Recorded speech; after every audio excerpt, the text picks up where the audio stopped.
बहुत खुशी की बात है कि मैं आप लोगों को अब एक नई चीज़ बताने जा रहा हूँ, बिल्कुल एकदम ऐसी चीज़ की जो कि गणित में आप कहते हैं कि ये चीज़ तो हम जानते ही हैं, लेकिन बट ऐसे नहीं जानते हैं। कैसे जानते हैं? जानते हैं गुणा भाग जोड़ घटाना तो सब लोग जानते हैं। तो उसी चीज़ को एक वैज्ञानिक गणितज्ञ है यूक्लिड ने एक अपना प्रमेय दिया है। उस प्रमेय को बाद बताएंगे, लेकिन थोड़ी सी बात हम लोग जाने। अब इससे किसी चीज़ को गुणा भाग करते हैं। गुणा भाग करने के लिए आप जानते हैं कि संख्याओं को जानते हैं कि संख्याएं कैसी होती हैं, पूर्ण संख्या, अपूर्ण संख्या, सम संख्या, विषम संख्या, ये सब आप जानते हैं। पूर्ण संख्याएं विषय कहते हैं जो संख्याएं स्वयं में क्या हो, पूर्ण हो। और वे पूर्ण संख्याएं दो प्रकार की होती है, धनात्मक होती है और एक ऋणात्मक होती है। तो जीरो से जितना ही आप लेफ्ट साइड में जाते हैं वो सभी ऋणात्मक संख्याएं होती हैं, -1, -2, -3, -4, -5, इस तरह से अनंत तक चले जाते हैं। और इसी प्रकार से जब आप दाएं तरफ जाते हैं तो +1, +2, +3, +4, +5, ऐसे ही खुद आप गिनिए ना, गिनते आपको तो रात हो जाएगा, दिन हो जाएगा, फिर सुबह होगा, ऐसी बहुत दिन होगा, लेकिन समाप्त होने वाली नहीं है। इसलिए लाचार विवश होकर के हम क्या बोलते हैं, अनंत। क्या बोलते हैं, अनंत। जब कोई विवश हो जाता, कोई रास्ता नहीं मिलता संख्याओं गिनने के लिए ना, तो सबसे गणित में आसान तरीका ये गणितज्ञों ने दे दिया है। ये जाने कि बहुत बड़ा हम लोग को उपकार कर दिया है। उपकार नहीं किया होता तो बताइए हम लोग लिखते चले जाते हैं। ऐसे डाट लगा कहे कि डाट लगा के अनंत लिख दीजिए, वो बात बन जाएगी। अनंत माने हो गया कि आपको जिसका अंत न हो, तो अंत न हो तो उसी प्रकार से हम लिखते उसको इनफाइनाइट, अनंत बोल देते हैं। तो इस प्रकार से संख्याएं पूर्ण संख्याएं होती है। तो इन्हीं पूर्ण संख्याओं के बारे में यूक्लिड ने एक प्रमेय बताया। अच्छा ये बताइए, जैसे आप भाग देते हैं, कोई भाग देते हैं तो क्या होता है, भाग में 4 चीजें आती हैं।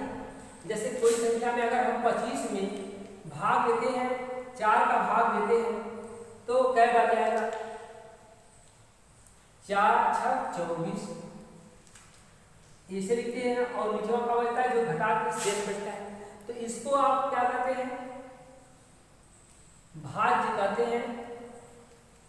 और इसको भाजक कहते हैं, और इसको भागफल कहते हैं,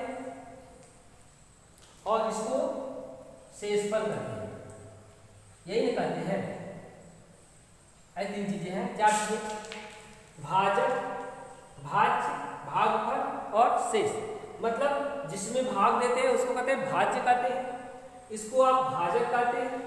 जितना भाग देने पे आता है उसको भागफल कहते हैं, और नीचे वाले जो बचता है उसको क्या कहते हैं, शेष कहते हैं। अच्छा एक बात आप गौर करिएगा, जो शेष होता है ना, शेषफल होता है, वो हमेशा भागफल से, भाजक से कम होगा। क्या होगा, कम होगा। कहेंगे अगर ये अधिक होता तो एक बार और अधिक जाता, मतलब अगर ये 5, ये जब भी होगा ना 4, मतलब बराबर भी नहीं हो सकता, अधिक क्या होगा, 4 भी नहीं हो सकता है। जब भी 4 से 4 या 4 से क्या होगा, बड़ा ही होगा ये भाजक। और ये जो शेषफल है वो 4 या 4 से हमेशा क्या होगा, कम ही होगा। अगर ये 4 होता तो एक बार और जगह 7 बढ़ जाता, और ये पूरा क्या होता, बढ़ जाता है। मतलब कहने का अर्थ है कि ये भाजक, भाज्य, भागफल और शेष। अब कहें कि जब इसका उत्तर का जांच करना है कि बताइए कैसे पता कि उत्तर हमारा सही है, तो उसके लिए आप पढ़ें। उत्तर की जांच करने का आसान सा तरीका है कि आप कहते हैं भाजक में भागफल का गुणा कर देते हैं और इस शेषफल को जोड़ दीजिए। क्या कर दीजिए, जोड़ दीजिए। और जोड़ने पे ये भाज्य आपका आ जाएगा,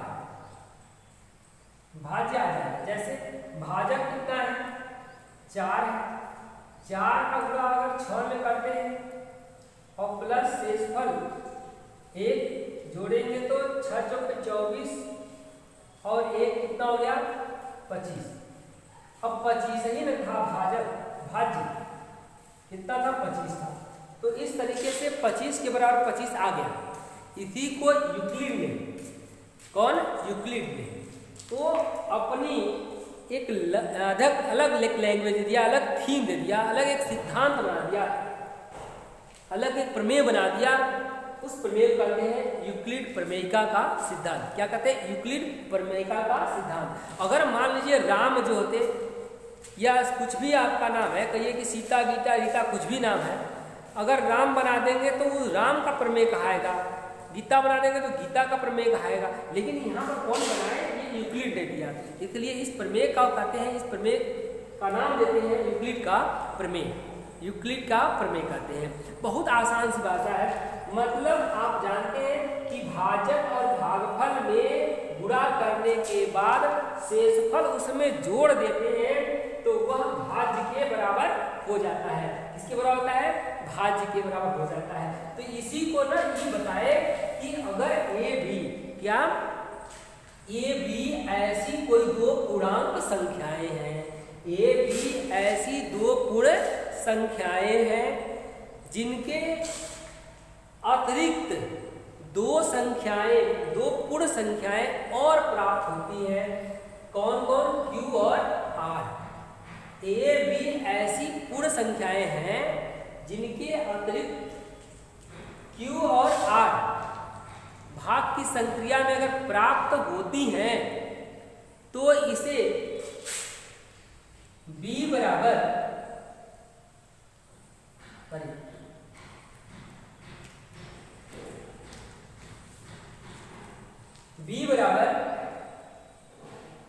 ए क्यू प्लस आर, बी बराबर ए क्यू प्लस आर, या ऐसे भी कर सकते हैं कि ए बराबर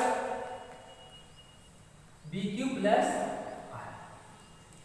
मतलब जैसे भी आप अगर ये आप कहते हैं कि अगर ए यहाँ पर है, ए में आपने बी का क्या किया, भाग दिया और क्यू बढ़ गया और शेषफल क्या बच गया? आर। क्या बच गया? शेषफल आर बच गया। तो आप जब b का भाग a में दिए, q बढ़ गया, r बचा, तो इस नियम के अनुसार, इस नियम के अनुसार a क्या हो गया? भाज्य हो गया।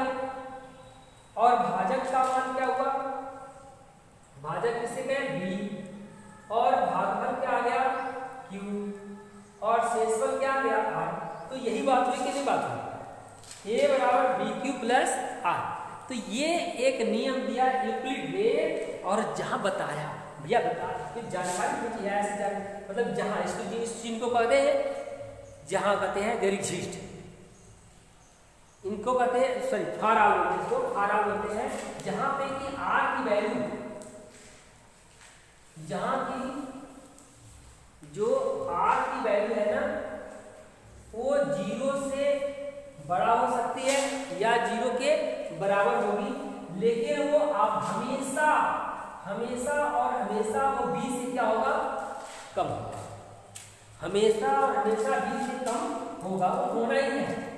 मतलब यही हम बताते हैं, a में b का भाग दिए तो ये q बढ़ गया और शेषफल r बचा। तो ये शेषफल का जो मान है वो हमेशा इस भाजक से क्या होना चाहिए? कम होना चाहिए।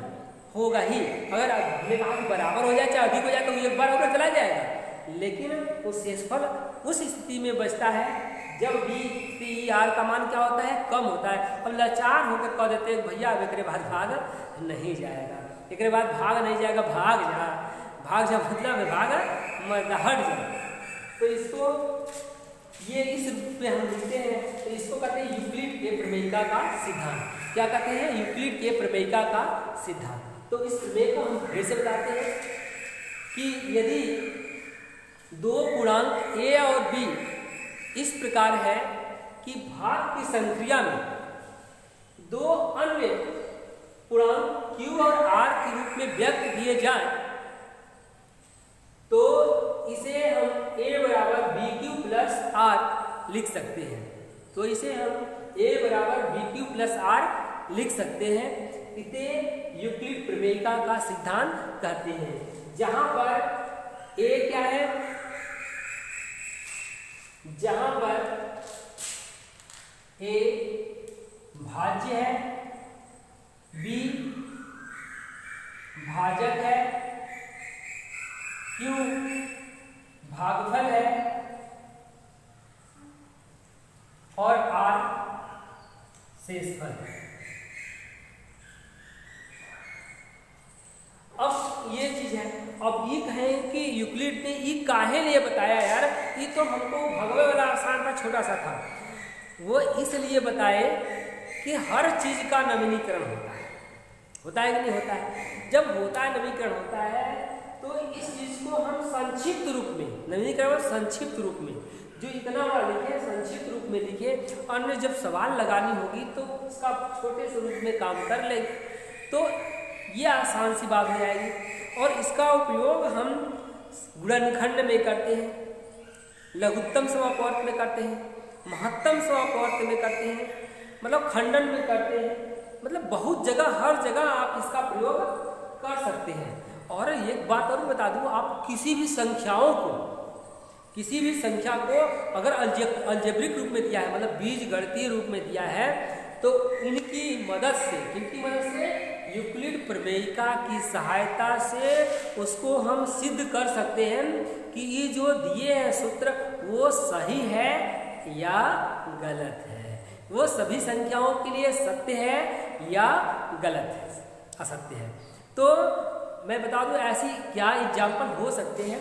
तो आपको एक छोटा सा एग्जाम्पल बता रहा हूँ जिसे आप लगाएंगे। जैसे एक सवाल दे दिया कि आप क्या 3q+1, क्या 3q+1 सभी धन पूर्णांक संख्याओं के लिए सत्य है, या सभी धन पूर्णांक संख्याओं को 3q+1 के रूप में लिख सकते हैं। फिर से समझिए, ऐसे सवाल आ सकती है, क्या सभी धन पूर्णांक संख्याओं को 3q+1 के रूप में लिख सकते हैं। अब बात ऐसी आएगी, कैसे लगाएंगे, बहुत आसान सी बात होती है। ये जो 3q दिया है, 3q दिया है, ऐसे कोई भी संख्या दे दिया है, ऐसे मल्टीप्लाई के रूप में दे दिया जाए, तो ये जानिए कि जो अंकिक मान है, अंकिक मान है, उसको हम क्या कहेंगे, b के स्थान पर रखेंगे। अंकिक मान जो हो जाएगा वो किसके स्थान पर हो जाएगा, b है, और q समझी रहे। और जो प्लस के रूप में या माइनस के रूप में लिखा जाता है वो क्या है, वो r है। क्या है, वो r है। और ये जो पूरी संख्या है वो संख्या किसके बराबर है, a के बराबर है। किसके बराबर है, a के बराबर है। ये धन पूर्णांक संख्या है, तो इसको हमें सिद्ध करना पड़ेगा।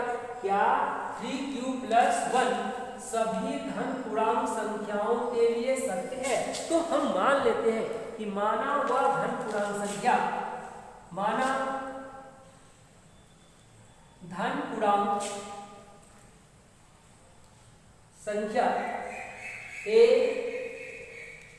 ये 3 के रूप में है, तो आप उसी तरह से 3 के रूप में लिखेंगे। क्या लिखेंगे, a 3q+r, a 3q+r के बराबर है, जहां r बराबर 0 हो सकता है, 1 हो सकता है, 2 हो सकता है, 3 हो सकता है, 4 हो सकता है ना 4 नहीं हो सकता, 3 नहीं हो सकता। काहे ये कि b का मान क्या है, 3 है, और यूक्लिड ने बता रखा है कि b का मान जितना है उससे r का मान क्या होगा, वो कम होगा। आप भी जानते हैं, सब लोग जानते हैं, पूरी दुनिया जानती है कि r का मान b से क्या होना चाहिए, कम होना चाहिए। r का जो मान है वो भाजक से कम होना चाहिए, भाजक से शेषफल का मान वो हमेशा कम होना चाहिए। तो भागफल, भाजक कितना है, 3 है, भाजक 3 है, तो r का मान 0 हो सकता है, 1 हो सकता है, 2 हो सकता है, बस इसके लिए आगे पूर्ण संख्या है ना, धन पूर्ण संख्या, तो ऐसे रखेंगे। अब क्या करते हैं, इन सभी मानों को हम जो ये संख्या दी गई है a बराबर 3q+r में, अब a बराबर जो r का मान है वो बारी बारी से रखेंगे।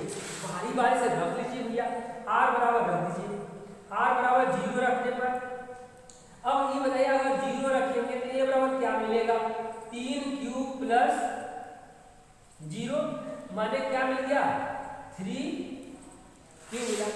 ही बता 3q मिला ना। अब दिया क्या है, 3q+ कौनो संख्या होगी तो कहे कि 3q+1 के रूप में होगा। अब बताइए 3q+1 के रूप में है, नहीं ना है, प्लस का प्लस तो 0 है, 1 नहीं ना है, तो ये नहीं हुआ। एक सिद्ध हो सकता, आप कह सकते हैं कि ना इसको हम सभी धन पूर्णांक संख्याओं को 3q+1 के रूप में नहीं लिख सकते बाई यूक्लिड प्रमेय के अनुसार। अब ऐसे ही आपको 0 0 1 2 तक सबके तक जाना है। तो ऐसे आप जब 1 बराबर रखेंगे, r बराबर 1 रखेंगे तो a बराबर मिलेगा 3q + 1। ये तो मिल गया भैया, बहुत खुशी की बात है। लेकिन हम जब r बराबर जब 2 रखेंगे तो a बराबर हो जाएगा 3q + 2। क्या मिल गया? 3q + 2। अब बताइए a बराबर जब 3q + 2 मिल गया, ये क्या है? 3q + 1 के रूप में तो है नहीं है, तो ई भी नहीं है, ई भी नहीं है, बस के लिए मिला।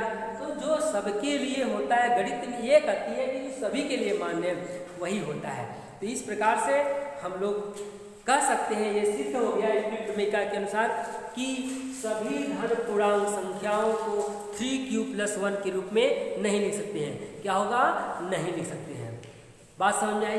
ऐसे ही बहुत सारे सवाल है, मैं बहुत सारे सवाल आपको दूंगा, बिल्कुल अच्छे सवाल दूंगा, मजेदार सवाल दूंगा कि जो आपको बिल्कुल समझ में आ जाए। तो आप इस सवाल को आप लगाइए। लास्ट में हम लिख देते हैं कि नहीं, क्या लिखेंगे? नहीं सभी धन पूर्णांक संख्याएं 3q + 1 के रूप में व्यक्त नहीं की जा सकती हैं। तो आप को बात समझ में आई होगी तो जरूर लाइक करेंगे, सब्सक्राइब करेंगे और शेयर करेंगे। लेकिन मेरा रिक्वेस्ट भी है कि आप लाइक और सब्सक्राइब अवश्य करिए। धन्यवाद।